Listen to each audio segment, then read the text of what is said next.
Cleveland Clinic, Florida provides individualized treatment plans for excellent outcomes of health problems ranging from the most common to the most complex, even in cases considered untreatable by others. Cleveland Clinic, Florida. Every life deserves world-class care.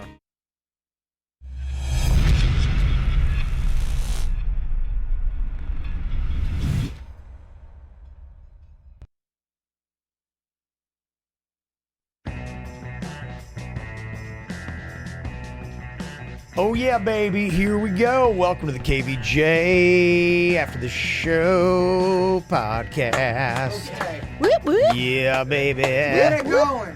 Yeah. Do this shit. Well, let's see here. Got a couple questions people want to just catch up on a little bit. Somebody said, hey, Jaybird, what happened to the therapist that he had a fling with back in the day? I never went back. Okay. Yeah, remember that? What happened? You had a fling with a male therapist? No, a female therapist. Remember, I went to a therapy session and I had hooked up with the girl. I just never went back. Oh, yeah. You walked in and you realized. Yeah. Did you sit there the whole time and talk to her? I forgot how Yeah, that I went. did. Did she remember? I don't know. So she didn't say anything? No, I just said I'm not going back. How are you? How's your boobs? Remember that one time when we... Yeah. Uncomfortable. Oh, man. My whole life. Why couldn't you just get up and walk out as soon as you locked eyes? Because you were trying to figure it out? Yeah. I barely recognize you. I'm used to the back of your head. Or the top. Because that wouldn't be awkward either, me just standing up and walking. I remember all this. Look, I give terrible advice. So do I. I should not be on the radio. Ivan said, I'm a bit behind on the podcast, but here is a message to Jaybird. I'm offended by the people who are offended by you swearing. You should fucking swear 3 times as much in rebuttal. Never let them keep you down, as they can go figure themselves. You're right. There's some people who really like to swear, and there's some people, I could not believe I heard what you said on the pod. I couldn't listen anymore. Fuck it. And Noel sent an email, said, I've been enjoying all the confusion over the past week about the KVJ anniversary date at WRMF. While I couldn't remember the date myself, I could very vividly remember the date of Monday, July 21st, because during my lunch hour that day, I headed to the ill-fated press conference to meet my favorite people in the world, only to be hashtag cocksblocked. Ill-fated. We actually don't talk about that enough. That press conference was a disaster. Even though it had been canceled by Cox, I was beyond thrilled to find Kevin and Jaybird hanging out outside the east side of Revolution's bowling alley. And Do you needless to remember? say, I was starstruck to finally meet them after years of listening and months of fighting as a proud member of KVJ Nation. We talked to them. I remember. I think there were kids back there, too. We'd have several people that stopped by. We, felt so bad because what had happened was Cox so cleverly waited until the 11th hour and we were going to have this press conference, and then they sent a cease and desist to our attorney and said that we will wind up in court being sued the very next day should we go and do this press conference. And considering we had already Been sued before? Yes. And we know how expensive and horrible it is. We were unable to do it, but it was a shrewd legal play on their part. But we'd never been shrewd legal players, so it's evident by our career. We did not see it coming. The one thing I wish we had was just a camera crew that would just capture the real emotions and moments that were happening leading up to that press Be a good conference. documentary. Oh, Kevin, it would be such good content. Why didn't we have the foresight to tape all that? Because we were shell of a person. We just were. You don't have to tell me about being a shell. We were just on an emotional roller coaster, and you were holding it together. But still, though, collectively, it just was a weird time, and we just were fucking falling apart. Oh man, it was good. Ugh, I wish I could go back and watch myself. Oh, it was entertaining. Yeah. Do you remember when, we were back at the restaurant. We had to hide out at a restaurant because we didn't want the news to see us because we had just found out that we weren't going to make the press conference. We called. Yeah, well, we weren't even supposed to be there. There was something, and we didn't know, because our agent was saying, don't even be anywhere near that place. They could contest on this or on that, or that you tried to be sly at still getting publicity for it and blah, blah, blah. And she said if a camera picks you up and takes a photo of you and it winds up on the news, then you could still be sued and all this crap. So a lot of paranoia. that's why we had to hide around the corner. like homeless people on Skid Row hiding from the cops. Yeah, otherwise we would have been out front saying, we're sorry, like the press conference got canceled because of a legal motion. But yeah, we couldn't even because, apparently, according to what we were told, that, even if they're like going, for some reason, they were out front, yet no press conference happened. Oh, it was on the news. I remember. Yeah, then I'm we back, still would have been sued. I'm back at home watching this shit with my family. I go, this is my life. What is happening? They're reporting on me. This is weird. Now you know how Jennifer Aniston feels. But it wasn't good stuff. Like, they called the press conference, yet they did not show. But fuck. We just sound like divas. Who calls a press conference and then doesn't show up for their own press conference? Half the people thought it was a prank. Oh, they're punking the news department. I'm like, oh, shit. Yeah. We would never punk the news because that's a bridge you don't want to burn. Well, that's not true. We've punked the news many, many times, but... Not like this. That, yeah. Like different funny stuff when some people were in on it. Yes, and we apologize for making Suzanne Boyd cry. But people were in on it. Yes. Said also during last Friday's ATS when Kevin and Jaybird were discussing Kevin's 6-year gap dream, if you missed that discussion, I had a dream that I just woke up and I didn't recognize my surroundings, but yet immediately I'm like going, I am completely sober. Like there's no hangover. I didn't have any alcohol yesterday. What is going on? Why am I waking up in a place that I don't recognize? And I went out into a kitchen and looked around. I'm like, this isn't even my house. And I look outside and there's snow on the ground. I'm like going, okay, and it's definitely not snowing this much in South Florida. And then the Mexican queen comes out of the bedroom and I'm like, what the hell is going on and where am I? She's like, you're at home, dummy. She's like, what do you mean what's going on? And I'm like, I live in South Florida. And she's like, you don't live in South Florida. She's like, we moved like 6 years ago. I'm like, what do you mean we moved 6 years ago? She's like, what? Like, she was so confused and I was so confused. Yeah, in the we dream. used Chris Allen Realty. We moved. And basically what had happened was, 6 years went by in the span of like a night to me. And it was horrifying in a sense, because imagine that. It's almost like that kind of a little bit happened in the Adam Sandler movie Click, where he's messing with time so much. He's like, wait a minute, and it sped up and he's like 20 years in advance. And you're like, whoa, what happened? Like, well, you kept fast forwarding and now it's just, there you go. Your life is gone. Wow. And I think it was kind of like an Adam Sandler type Click revelation to me. It's just like, oh my gosh. I mean, it's going by fast. It is going by fast. Yes. And you look back and you're like, dang. And that's where kind of all the discussion started about and that's why I started thinking about, oh my gosh, we've been here for 4 years. Oh wait, our anniversary is like tomorrow. But it is a bit of a blessing that you realize that life's going by fast, because some people don't realize that until they're on their deathbed and they're like, oh shit, I didn't do what I wanted to do. I didn't live my life on purpose. I get it. The only problem is I don't know how to slow it down. Oh, you can't. And that's just true. You can only appreciate it. You can have that revelation that seems so simple, and you're like going, but that's not the end of the formula, because the formula is our society and the expectations are, if I were doing any less around here in this building, they already think I'm a slacker. Yeah, it would be really hard for you to get rid of anything that makes a difference. Yeah. You can get rid of little things that make zero difference to your day. Yeah. But the big stuff, sometimes it's not changeable. Right. And that's just it, where you're like going, okay, it's great to have that realization. And when you have those moments, that's why I don't ever feel guilt. Like for me, if I crack a beer at 10 in the morning, somebody's looking at me going, "Oh, drinking already." I'm like going, "Fuck yeah!" Because I got to work in another 3 hours again. I've been up since midnight. Right. Well, the other thing too is it's life isn't always just about your career either. There's other things in life that mean and it should mean even more than your career. And I think a lot of times people, especially in the Western world area, United States, it's all about work, and you got to make sure you make the most money and this and that, and it's a bit of it can fuck with your head. And the problem about our society is it is vicious, and the expectations are, and there's no excuses. You're right. And that's why I think more and more people are trying to figure out their own side hustle and do their own work. And they're saying that especially a lot of millennials, I don't think it's a discredit to them. In fact, it's probably an envious thing that I say, that a lot of them are just walking out of good paying jobs saying it's not worth it, because you can't have it both ways. Right.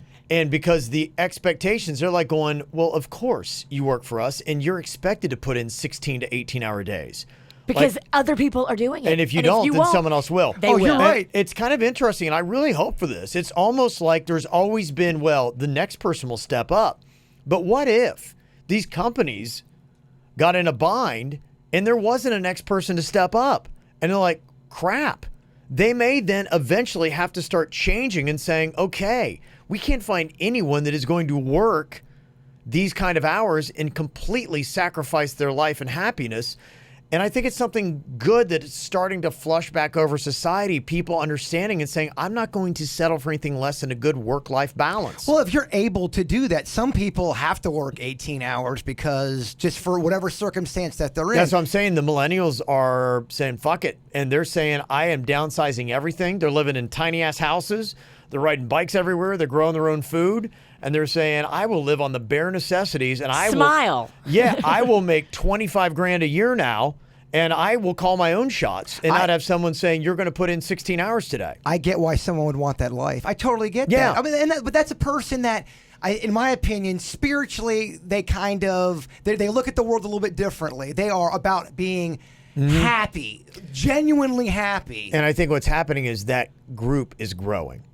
Because so many people are saying, I just got chewed up. And I realize there is no way when you have that realization to say, stop every once in a while and smell the roses because life happens pretty fast. They're like going, I realize that, but I can't.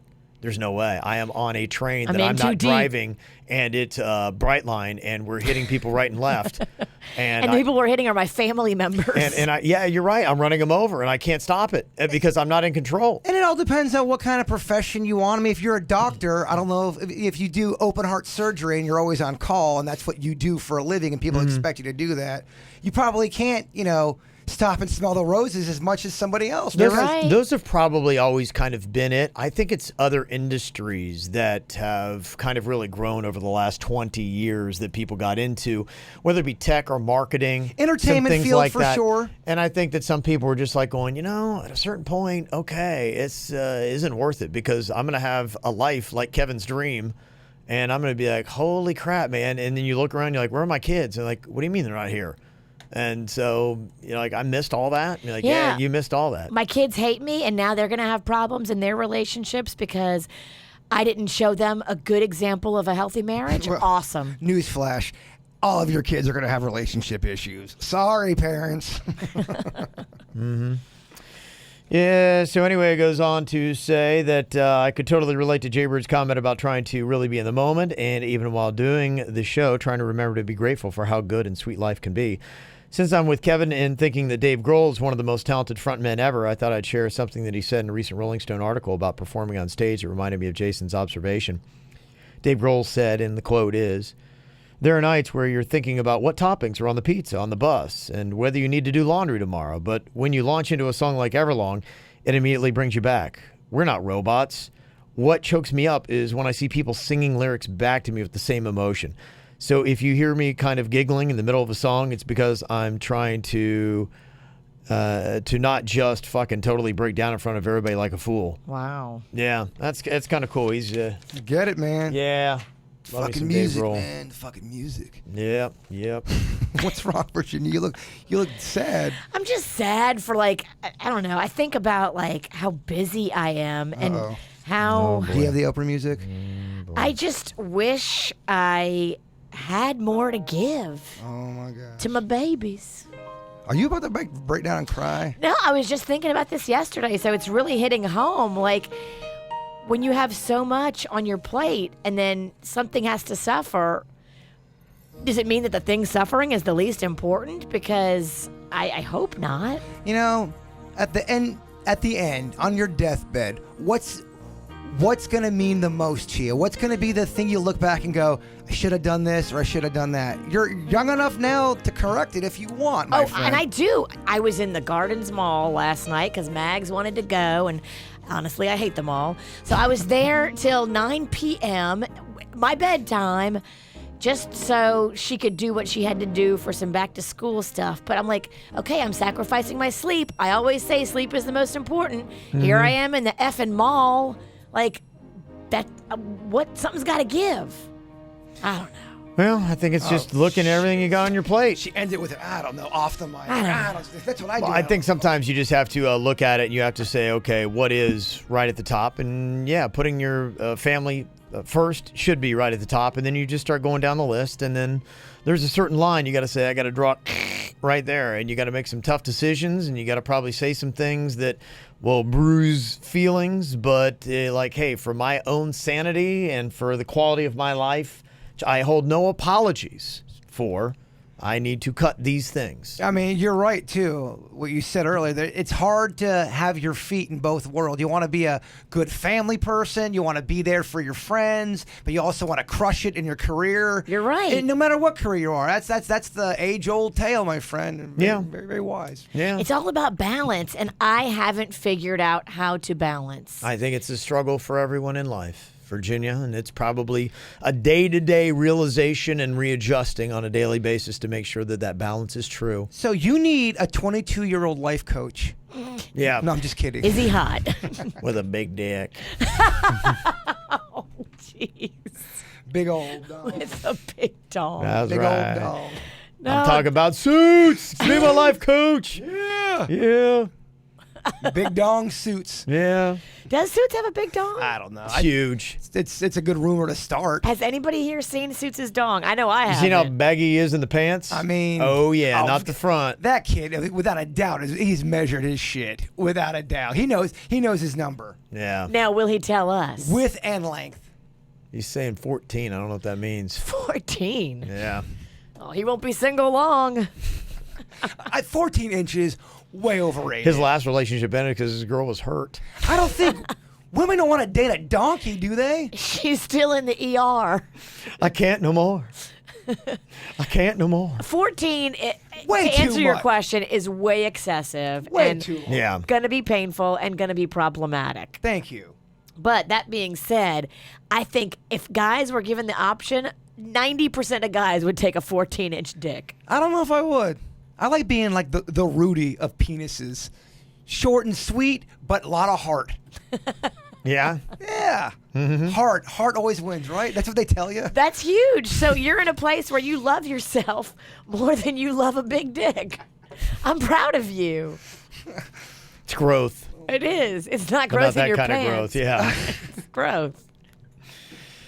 Jacqueline's got a question about Jaybird's weight loss. Fill us in. You look great. How'd you lose the weight? And more importantly, how are you keeping it off? How are you eating? Low calorie, low sugar, dairy free, vegan? And what kind of exercise are you doing and how often? You always look great, but you've been looking especially handsome recently. Well, thank you. I have been keeping my calorie count in check for the most part, and I've been playing a lot of tennis with my dad.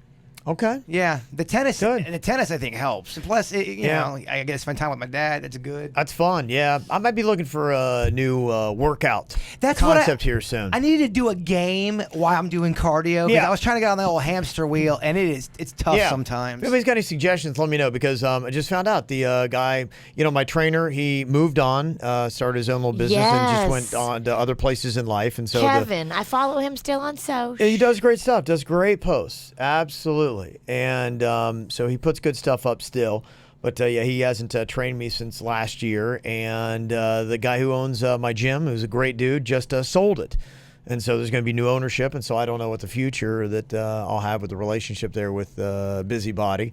But, it might be a good time because my time is tight and I might need to find something else because I'm getting to that point where it's like motivation is tough. And when you don't have a trainer there and I'm dog-ass tired at the end of the day. Like half time I sit in my car and I'm like, Well, Yeah. and all celebrities have a trainer. So, yeah, well, I don't. So, well, you're a celebrity, so Yeah. you need to. okay, well, yeah, well, then there you go. I need The something. Kardashians all have trainers. Oh, I know. I mean, All my housewives, they Yeah. all have trainers. Makes sense. I like Does getting make it easier. I like getting selfies with you. Yeah. You're a celeb. Yeah, maybe I have to come play tennis with you and your dad. Oh my gosh, we'd love to play some Australian doubles with you. I've got a pink racket you can borrow. Okay. Oh, we have got. I mean, the only thing more in my house other than tennis rackets are figures. We've got a shit ton of rackets. Okay, cool. Yeah. All right, yeah, maybe I have to jump over there with And if you guys ever want to come over and see my Star Wars diorama, that'd be nice. Diorama. you. Question here. Do you remember what made you stop eating hot dogs? I worked at a local restaurant back in the day. This animal of a waitress had horrible customer. So to get him back, she stick his hot dog in her no-go front hole. What? I was disgusted and pissed. I told the boss she was fired on the spot. What made it worse is she thought she was right because the guy was jerk.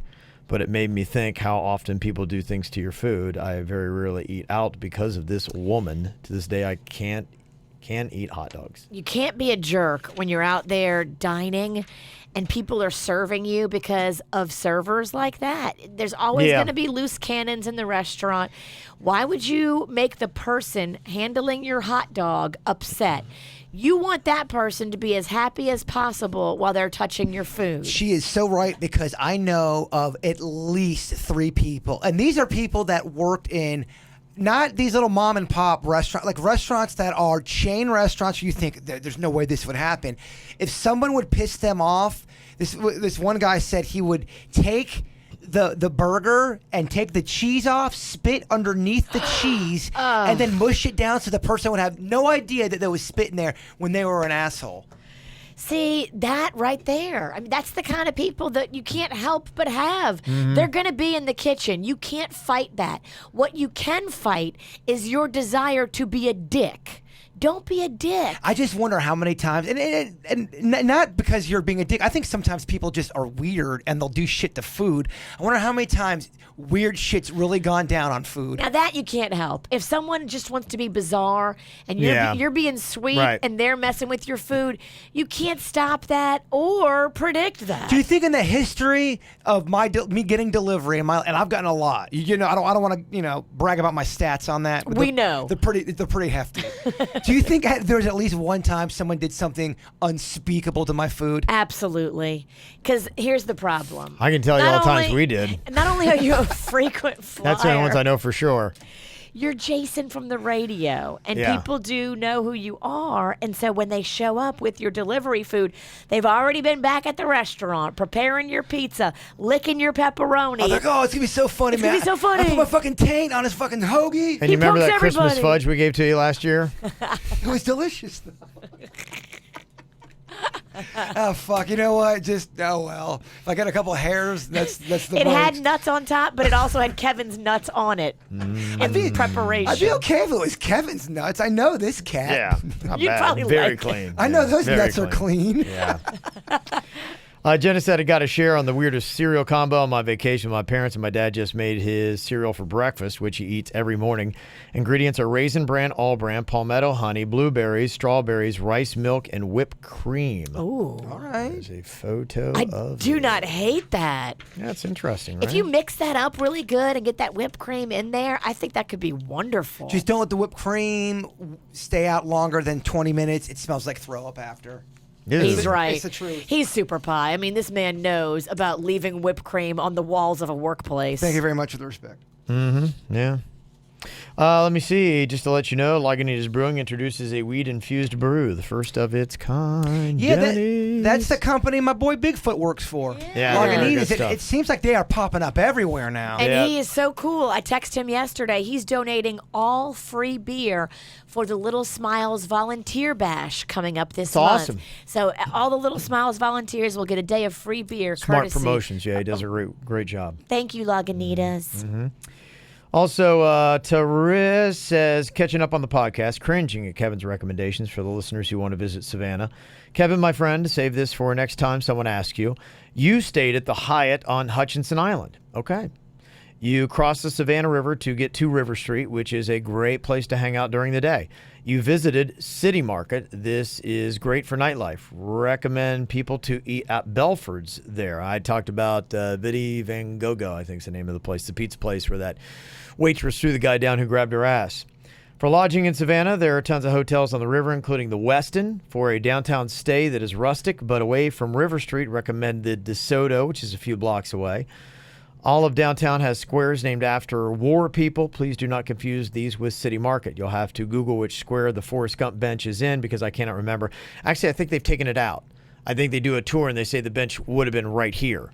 But I don't think the bench is there. At least it wasn't there the last 2 times I went. Just to let you know, you'll ride or die. So there you go. That's good. And also, what's that Southern chef that might be incidental racist has her restaurant there? That would be Ding, Her, Paula her husband Paula just Ding. won the contest in Key West. the Hemingway contest. Yeah, her husband just won that this year. Interesting. Yeah. I'm sure that wasn't fixed. You know how that is. It's done by audience applause. Because I got a friend, my good friend's father-in-law, he used to do it every year, and he looks a lot like Hemingway, and he was trying to get us to go down there with him, but we had Beer Fest at the same exact time. It's literally how many people do you bring to the event? That's who wins. Well, I think when I was reading the article on it, this guy, that was his 9th time trying Paula Deen's husband. It sounds like it's kind of an inner circle. You're not going to walk in year one, even if you're the spitting image of Hemingway. And by the way, when Hemingway was there, he was younger, and he didn't look like that at all. They're doing old Hemingways. Right. So it's really kind of messed up the concept in the first place, because Hemingway never looked like that when he lived in Key West. Anyway, what it is the guys who have been Hemingways before vote on who gets it.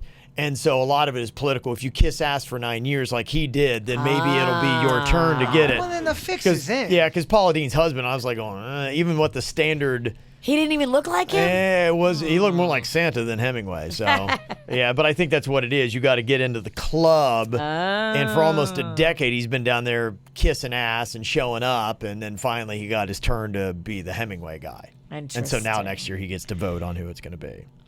It's kind of like a Hall of Fame, Hemingway Hall of Fame, basically. Well, then what does the audience participation have to do with it? I don't know. They probably just like people to whoop it up, but I think ultimately it's chosen by that. Yeah, because otherwise, imagine if you had a newcomer who came in with 2 busloads of people and... That's how I thought it was. That's what my girlfriend told me. She's like, we need to get down there. We need to support because it's done by audience screaming. I don't know. Maybe the judges factor in the audience screaming. Maybe, yeah. And that was just from the article I read. I mean, the article could have been, a lot of fake news out there. Who knows? But yeah, that's just what it said in the thing I'd read about I want to do that next year if we don't have Beer Fest that goes on the same weekend, because they want to do it too. So it looks like fun. That'd be fun. Another reason to party in Key West. They actually want us to do Beer Fest next year, and it's going to be 19 hours. Let me see here. Question. They got Jaybird in Virginia. You guys are into the wrestling world at some level. Curious what you think of the John Cena and Nikki Bella topic. Together 6 years. She wanted to get married and have kids. He finally says yes to both. Then she calls it off. Is this an example, Jaybird, of the drama with some girls, or could it just have run its course since she's really not into wrestling anymore? Injury stopped her from being full-time. I wonder if that was their common ground. So since she no longer is in it every day, traveling together as they did they just drift apart? Appreciate your thoughts, even if you aren't super fans. I have a theory on that. Okay. I think I went over during the dirt the other day.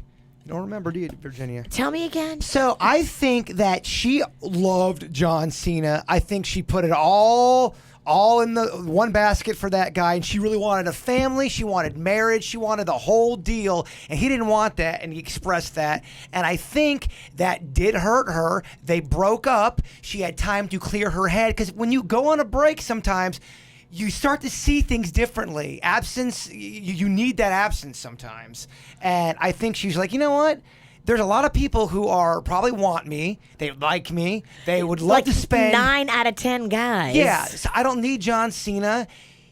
He then started to grovel a bit because I think he learned that he made a mistake. He went after her, tried to court her back, and she's just like, you know what? Sorry, bitch, you had your chance. Now you look desperate. Yeah. Desperation, we've talked about before, not always a sexy quality. No, it smells yucky. And I think that's what happened. And I think for him, he broke up with her, and he's like, damn, I had some time to think. I really like her. Oh, my gosh, I remember that memory, because we tend to romanticize the good moments when we're alone and lonely. That's true. And I think that's what happened. And he can get anybody he wants to. He can get a lot of people, too.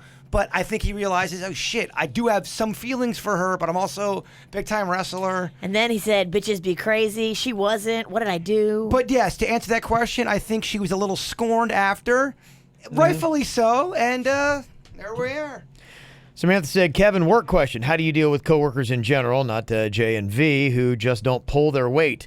Or you vent at times, and when it comes to staff you have to work with, but you aren't their boss. What works for you when they're just crappy performers? Going to their boss gets you labeled as a complainer. Can't be too mean to them or they cry. Females do this sometimes to get pity, so I'm looking for ideas as a woman with male bosses trying to avoid that stereotype that women are never happy. Yeah, sometimes you got to manage people that are under you. Sometimes you got to manage people that are on the same level as you, and sometimes you got to manage your managers. Manage your manager. That's right. So that all kind of like happens. I think what it is just everybody is driven and motivated by something, and what is frustrating is when your level of quality is on a different level of theirs and they just have apathy and they don't necessarily care about their job, then it is a challenge, especially if it's one of your managers that's like, I don't care. And, right. I'm just trying to scrape by over here and fly under the radar. Yeah, that is tough. And sometimes when that happens, it's just a good sign that you need to move on and get to a different career, because you're not going to, a lot of times, overcome that manager. That's not going to be the case. You get manager. You move on or secretly plant coke in their drawer. Yeah. One of the two. And then the other is sometimes I find myself, a lot of times I realize that you've got to sell yourself and your ideas. Sometimes it's a combination of both, and you've got to somehow find enthusiasm for them. And a lot of times you have to incentivize it. How are you going to make them enthused by it? How do they win with this project? Because a lot of times with everything we do, it's all about us winning. And that's what we're concerned about. Well, this is a win for me. Will you help me? Well, no. How am I going to win too? So with those kind of situations, you got to find out how you can make it a win for them as well, if you can get what you need out of them. So you'd be going, hey, look, this is going to be just as good, maybe even better for you, and put their thoughts first ahead of your own. And then a lot of times when you put someone ahead of you, then you'll actually get what you want in the end. Just my thought. Yeah, you sound like you're making sense over here. I should be a life coach. You should. Well, you actually should. I feel like you got some fucking credentials. Mm-hmm. You've had to work with two crazy people. And we don't see this thing ending. You're still going to have to manage this crazy. Dave sent an email, said, when I was a kid, my parents went to church every Sunday, and they dragged us kids along. We were the first ones there and the last ones to leave. As an adult, I stopped going.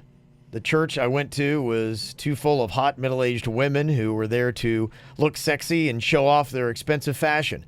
It just seemed contradictory to worshiping God. Plus, I'm not super religious, so there's that. The mega churches like Christ Fellowship might still be doing well, but overall, I think way fewer people are going to church. Am I right? And if so, why? Deep question there that if I were doing the Godcast, I would just handle it there. We could cover that on the Weird Whatever podcast, by the way, today at 11:30. Oh, there you go. Maybe we should hand it off.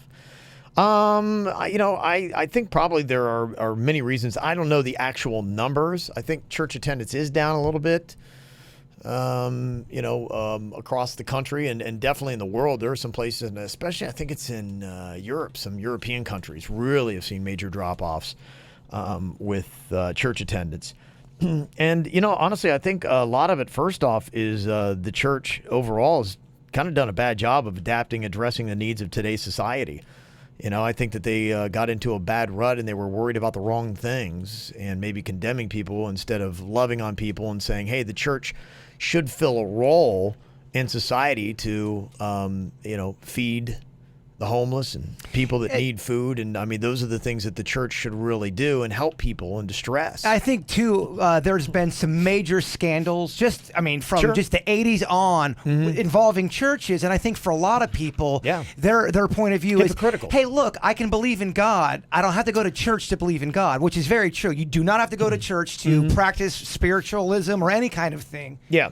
You don't. But it's like with anything, though, to me, a lot of times I liken it to going to the gym. You don't necessarily have to go to the gym to be in shape, but sometimes it does help you out to be in that community of people who are working out. I mean, you just look at people who do CrossFit.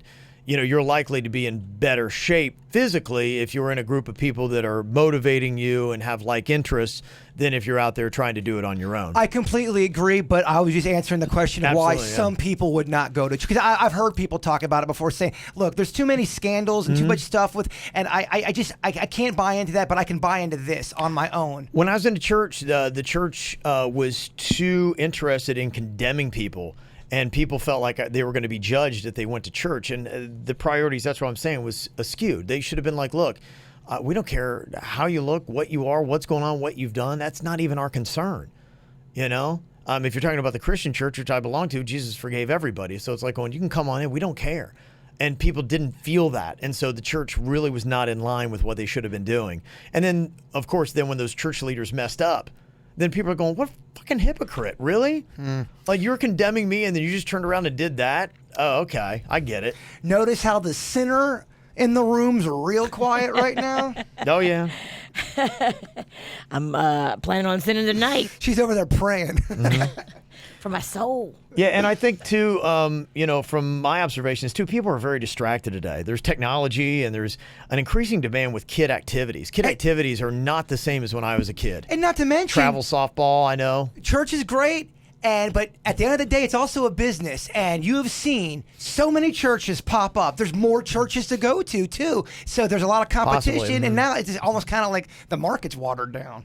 Maybe, yeah. I don't know on specific stats on that, but it is very I'm possible. just talking shit. Church, some church does seem like a business. Oh, you can't ignore that. Some are. Yes, some are. I'm not saying all, and I definitely am a believer of. I think church can be a good thing. Yeah. So, I think some people are trying to do some good stuff and try to get the church back in line. But, it's got an uphill battle. See what winds up happening. Got an email looking for a little bit of advice. My mother-in-law has been living with my husband and myself for 2 years now. We have no kids. She's 60 years old, healthy, not working. She's been here for 2 years now, and even though she helps around the house, I need my privacy. I miss being alone, doing things around the house that you can only do alone, being naked or whatever. I miss being more creative with my husband as far as sex because our house is small and you can hear everything. Oh, yeah. I'm feeling upset because she's at the house, and my husband has a brother who also has no children, a house like ours, and I think it's time for him to step up and for her to live there for a while. Am I being irrational? My family doesn't live in this country, so my husband does not deal with any in-laws. So how do I tell my husband this? I'm not happy, and I feel I am building resentment towards him because of this.